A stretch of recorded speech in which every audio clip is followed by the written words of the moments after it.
to talk about another type of anemia that is important. It's not iron deficient anemia. It's called anemia of inflammation. Anemia of inflammation is where you can actually have a high ferritin, but then you end up with low iron. And the cause of anemia of inflammation is that your liver and your body is producing a lot of hepcidin. So what is hepcidin? Hepcidin is something that your body makes to decrease iron absorption. And your immune system uses hepcidin as brakes on absorbing iron because the immune system is smart. And it knows that if you have a lot of iron in your blood, you're going to be feeding pathogens. You're going to be feeding bacteria and viruses and parasites. This is one reason the people that have too much iron are much more likely to develop infections. So the immune system knows that iron is like fertilizer on infections, and what does it do? It increases hepcidin, which decreases iron absorption.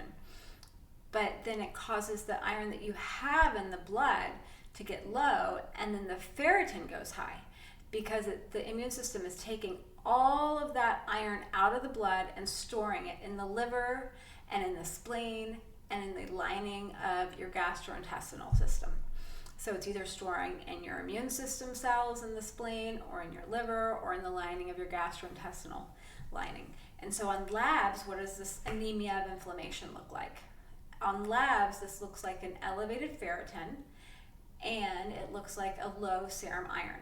And this can be acute or chronic. So if it's acute, like you could just have temporarily a high ferritin from the inflammation of being sick, and then you might have a low iron, high ferritin temporarily. That can be acute. Chronically, if you have this chronic inflammation, maybe because you have a chronic infection, maybe you have a chronic inflammatory issue, autoimmune issue, or something that is chronically causing that ferritin to go high and the iron to go low, then that is more of an anemia of chronic disease. But regardless, you see an artificially elevated ferritin, and this is a ferritin that's high because of inflammation rather than just because of iron being high in your blood.